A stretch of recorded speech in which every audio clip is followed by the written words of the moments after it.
So hi everyone, welcome back to my YouTube channel. Hope आप सबके सब अच्छे होंगे। इस बार मैंने सोचा था 2024 में प्रॉपर यूट्यूब पे व्लॉग्स डालूंगी, बट अनफॉर्चुनेटली आप सबको पता ही है जैसे कि मेरे नानू अब नहीं रहे हैं और वो मेरे लिए सब कुछ थे, लाइक लिटरली एवरीथिंग। मैंने अपने माँ बाप का प्यार नहीं देखा है, लेकिन फॉर मी वो मेरे पापा मम्मा, लाइक एवरीथिंग सब कुछ थे और मेरी एक बैकबोन थे, एक स्ट्रेंथ थे। और बहुत ज़्यादा डिफ़िकल्ट था मेरे लिए, इनफैक्ट पूरी फैमिली के लिए। 10th ऑफ दिसंबर को वो गिरे थे और उनको पेल्विक बोन का फ्रैक्चर हुआ था। उनको इमीडिएट पता चल गया था ये चीज़ और उन्होंने खुद ही बोला था कि फ्रैक्चर हो गया, क्योंकि वो खुद भी मेडिकल लाइन में थे। बोन ऐसे होता है, उनका बहुत मेजर फ्रैक्चर था, बहुत इंटेंस फ्रैक्चर था। एक बोन ऐसे और एक बोन ऐसे हो गई थी।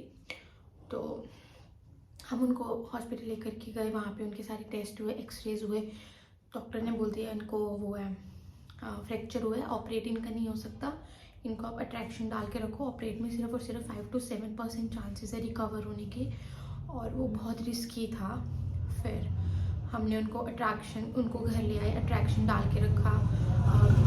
ठीक थे, सब अच्छे से चल रहा था। उनके पेन में भी रिलीफ था उनको, मतलब जहाँ उनको लगी थी वहाँ उनको पेन नहीं था, पर बाकी और बॉडी में काफ़ी पेन होता था। कभी रिस्ट पे भी उनको फ्रैक्चर था, कभी उनको रिस्ट घर पे ही गिरे वॉशरूम में, कभी उनको रिस्ट में पेन होता था, कभी उनको शोल्डर्स में होता था। और वो नॉनवेज भी नहीं खाते थे, उनको हमें देना पड़ा ये चीज़ के लिए। और वो भी हम बोलते थे कि ये अ, कोई सब्ज़ी है करके, क्योंकि उनको टेस्ट का इतना पता नहीं चलता था। और ठीक थे, अच्छे थे, बहुत अच्छे थे। बस उनके दिमाग का ऑपरेट हुआ था, ब्रेन सर्जरी हुई थी उनकी, और जिसकी वजह से उनको चीज़ें जो है वो भूलना स्टार्ट हो गए थे काफ़ी पहले से। लेकिन बाकी सब अच्छा चल रहा था उनको, और साथ में शुगर थी और कुछ भी नहीं था। सो ये हुआ। फिर हम उनको घर पे लेके आए, घर पे उनको अट्रैक्शन डाल के रखा, बहुत अच्छे से सर्वाइव करे थे। पेन ऑब्वियसली उनको होता था, पेन के इंजेक्शंस लगते थे, मेडिसिन देते थे, और टोटली बेड रिडन थे, कम्प्लीटली बेड पे थे। फिर उसके कुछ दिन बाद हम उनको 24 और 23 दिसंबर को हम उनको पठानकोट लेके गए, SKS में लेके गए, अमनदीप में लेके गए। वहाँ डॉक्टर्स अवेलेबल नहीं थे, क्योंकि क्रिसमस चल रहा था और उस टाइम पे डॉक्टर्स का ऑफ चल रहा था। जिस एम्बुलेंस में हम गए थे जम्मू से, वो सांबा तक पहुंच गई थी। फिर हमने उनको कॉल किया, वो सांबा से वापस पठानकोट लेने आए। और इतना इतना हौच पौच सब चल रहा था, इतना ज़्यादा हौच पौच चल रहा था ना, मैं बता भी नहीं सकती। कि हम घर पे अगर एक पेशेंट होता है, पूरी फैमिली सर्वाइव करती है, और पूरी फैमिली पे बहुत गंदा इफेक्ट चल पड़ता है। इमोशनली हो जाए, फिजिकली हो जाए, मेंटली हो जाए, सब ड्रेन आउट हो जाते हैं। और पेशेंट से ज़्यादा फैमिली सफ़र करती है, टू बी वेरी ऑनेस्ट। और उनको इस हालत में देखना हम सब के लिए बहुत बहुत बहुत ज़्यादा डिफ़िकल्ट था, बहुत ही ज़्यादा। क्योंकि फैमिली में वो एक पूरी फैमिली की स्ट्रेंथ थी, लाइक मेरा और उनका बॉन्ड बहुत बहुत बहुत स्ट्रॉन्ग और बहुत अच्छा था।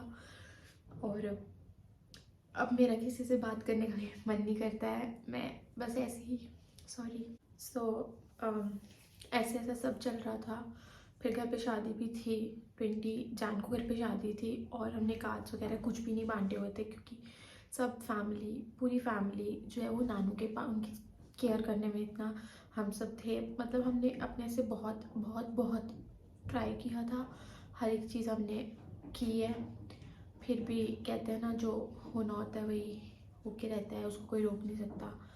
देन हमने जान की स्टार्टिंग में तो कार्ड्स बांटना शुरू किए थे, और बहुत ज़्यादा चीज़ें जो थी, बहुत ज़्यादा हमारे लिए जेन्युइनली बहुत ज़्यादा इमोशनली बहुत ज़्यादा मुश्किल हो रही थी। फिर भी हम कर रहे थे, अपने से बहुत अच्छा ट्राई कर रहे थे। शादी बहुत अच्छे से, सब कुछ मतलब एवरीथिंग वाज रियली गुड, और सब अच्छे से जा रहा था। नानू को भी हम शादी में भी उनका पूरा ध्यान रखते थे, उनकी मील्स का, उनकी दवाइयों का, एवरीथिंग। लाइक उनको रोज़ इंसुलिन के इंजेक्शन लगते थे, और जो शुगर पेशेंट्स हैं या जिनके घर में शुगर पेशेंट्स हैं उनको पता होगा इंसुलिन क्या होते हैं। इंसुलिन के इंजेक्शन मैं उनको रोज़ लगाती थी। और बहुत चीज़ें बहुत ज़्यादा अच्छी चल रही थी, पता नहीं अचानक से। फिर उसके बाद 20 के बाद विशाली की शादी आ गई, मैं वहाँ पे बिज़ी हो गई। मैं घर पे लास्ट जब मैं उनसे मिल के गई, मैंने उनको खाना खिलाया, मैंने उनको बोला कि अ, मैं उनको बा बोलती थी प्यार से। अपना ध्यान रखना जो भी है। फिर मैं हाँ विशाली के घर चली गई, 2 दिन मैं वहाँ पे रही। एंड देन मुझे कॉल भी आया सुबह 4 बजे कि ऑक्सीमीटर कहाँ पड़ा है। मैंने बताया यहाँ पड़ा। मैंने कहा सब ठीक है? कहते हैं हाँ ठीक है, बस पहुँची की पल्स चेक करना था। मैंने वीडियो कॉल पे देखा, उन्होंने मेरे से बात की, लाइक मैंने उनको आवाज़ लगाई तो उन्होंने आगे से हाँ करके मतलब ऐसे रिएक्ट करा। उन्होंने वीडियो कॉल पे यौन ली तो मैं थोड़ा रिलैक्स हो गया। पीछे से सब बोल रहे थे कि ठीक है, टेंशन मत ले, टेंशन मत ले। मैंने कहा जेन्युइनली ठीक होंगे। फिर उसके इमीडिएट जैसे ही वहाँ पे डोली चली गई, उसके 5 मिनट बाद मुझे कॉल आ गया कि जल्दी घर पे आ। जैसे ही घर पे पहुँची, आगे नानू नहीं थे। और वो moment I can't even tell anybody in words कि वो मोमेंट मेरे लिए क्या था। मतलब हम कभी भी इस चीज़ के लिए प्रिपेयर नहीं थे। मैं तो बिल्कुल भी नहीं थी, और मैंने कभी सोचा भी नहीं था ये चीज़ इस तरह होगी कि मैं उनके लास्ट मोमेंट्स में उनके साथ नहीं होंगी। अब मेरा किसी से बात करने का मन नहीं करता, मैं बस अलग से रूम में मैं बैठी होती हूँ, बस बैठी होती हूँ। And all thanks to Vishal and Madhav जो शाम को आते हैं। मैं उनके साथ थोड़ा बाहर जाती हूँ, मेरा मूड थोड़ा चेंज होता है। लेकिन जब मैं वापस घर पे आती हूँ, घर इतना खाली खाली देखती हूँ और मुझे बहुत ज़्यादा कमी फील होती है ऑनेस्टली। ये मैं सिर्फ, और मैं I have no one with whom I can talk बड़ा ओपनली, जिससे मैं खुल के बात कर सकूँ। और मैं सोचते रहती हूँ क्योंकि जेन्युइनली वो मेरी बैकबोन थे, मेरी स्ट्रेंथ थे, और वो थे तो मुझे किसी चीज़ की कभी जो मैं बोलती थी मुझे लेके देते थे। इट्स नॉट अबाउट लेना देना, बट हमारा बॉन्ड जेन्युइनली बहुत अच्छा था जो मैं वर्ड्स में नहीं बता पाऊँगी। और अब मैंने रूम में सारी उनकी फ़ोटोग्राफ्स लगाई हैं, कभी दिखाऊंगी आपको भी। तो हम जब भी ये 10th ऑफ दिसंबर को वो गए थे, और उसके बाद से वो अंदर मेरे रूम में ही सोते थे, हम दोनों साथ में सोते थे। सुबह पहले मैं लेट उठती थी, फिर नानू भी मेरे साथ लेट उठना शुरू हो गए। नानी बोलते थे एक काम थी दूसरा भी हो गया, अब दोनों एक साथ लेट उठते हैं, दिस एंड दैट जैसे बोलती हैं, जैसे मम्मीज़ बोलती हैं वैसे मेरी नानी बोलती थी। सो सुबह उठना, पहले मैंने उठना, फिर मैंने बाबूजी को बोलना बा उठो सुबह हो गई है, गुड मॉर्निंग, चिक्स आगे करने चलो आओ, मुझे किस दो। तो ये बड़े छोटे छोटे मोमेंट्स थे, बहुत अच्छे मोमेंट्स थे। और अम, पता नहीं, अब स्टिल ऐसे बोलते हैं किसी के जाने से कुछ रुकता नहीं है, नहीं रुकता, सच है। हम लोग भी जी रहे हैं आगे, ऑब्वियसली हम लोग भी सर्वाइव कर रहे हैं, right, time heals everything. But ये चीज़ जिसने माँ बाप का प्यार नहीं देखा, मेरे लिए तो वही सब थी, राइट। और अब वो भी नहीं है तो बड़ा खाली फील होता है, और मैं किसी से कुछ शेयर नहीं कर पाती हूँ। जब तक मैं बाहर रहती हूँ या थोड़ा मेरा मूड माइंड आगे पीछे रहता है, तब तक मैं ऑल ओके ठीक है। लेकिन और आप किस से ही बात करोगे, राइट। अब आप किसी को ये चीज़ बार बार बोलोगे तो वो भी बोलेगा एक टाइम में आके कि ये बंदा क्या पका रहा है, ये बंदी क्या पका रही है, राइट। तो बड़ी चीज़ें मेरे लिए बड़ा डिफ़िकल्ट था। और जिनके घर पे पेशेंट्स हैं ना, ये चीज़ सिर्फ वही समझ सकते हैं कि, और जिनका बहुत ही क्लोज वन जो है वो ऐसे किसी चीज़ से सफ़र कर रहा होगा, किसी डिजीज़ से सफ़र कर रहा होगा या कुछ होगा, ये सिर्फ वही लोग समझ सकते हैं। और ये बहुत बहुत डिफ़िकल्ट होता है। ऐसा नहीं है, मेरी नानी के साथ भी बहुत अच्छा बॉन्ड है, बट नानू के साथ एक अलग था जो मैं नहीं एक्सप्रेस कर पाऊँगी।